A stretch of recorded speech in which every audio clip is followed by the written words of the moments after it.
Ini don't manya to the fullest. Mambo mandino kanda ari badness. Kore rino animboita correction. Nekuti ndini wacho ndini instruction. Ndapinda nemangoma mutanzi. Tarisa uone soita mafanzi. Anondikurudzira pakuroka dhanzi. Hadzi yamusika matora chibanzi. Ndapinda nemangoma mutanzi. Tarisa uone soita mafanzi. Anondikurudzira pakuroka dhanzi. Hadzi yamusika matora chibanzi. Saka ini chajawandifurira mato. Hadzi newanu kunze kwaitika hondo. Papinda siga mufana wemashoko. Gore rinotoda kumutema nematombo. Izvi zvakanyanya ndozvara nekuti ndinoimba. Izvi zvinonaka plus futi ndiri mwana wegamba. Wauzi kuti ndakatanga kudhara. Ndapinda nemangoma mutanzi. Tarisa uone zoita mafanzi. Anondikurudzira pakuroka dhanzi. Hadzi yamusika matora chibanzi. Ndapinda nemangoma mutanzi. Tarisa uone zoita mafanzi. Anondikurudzira pakuroka dhanzi. Hadzi yamusika matora chibanzi. Saka tonexi magona mandipari timu. Zvimangoma zvamuzoita kunge injini. Vanonditarisira pasi kuita kunge firi. Wataurire gore rino ndoenda nehwini. Ndiri kufambira mudenga kuita kunge shiri. Wataurire gore rino mahwani. Wakandiona ngawapise kohwani. Nekuti ndiri mukoma wawo.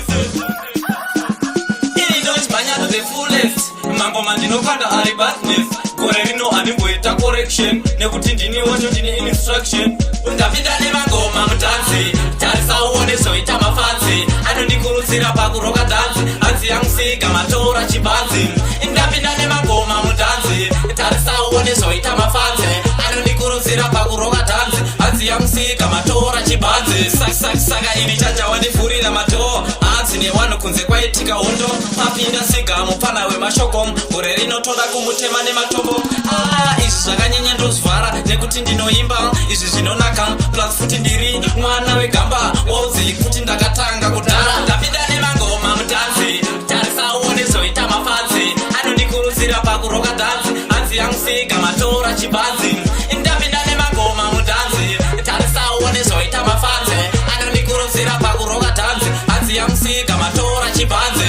Saka tonexi magona mandipari timu. Zvimangoma zvamuzoita kunge injini. Vanonditarisira pasi kuita kunge vhiri. Wataurire gore rino ndoenda nehwini. Ndiri kufambira mudenga kuita kunge shiri. Wataurire gore rino mahwani. Wakandiona ngawapise kohwani. Nekuti ndiri mukoma wawo.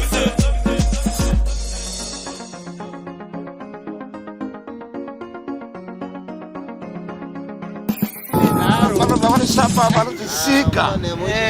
Dai kumwe pemwe zvari kunyebha kakumana. Norowa mda.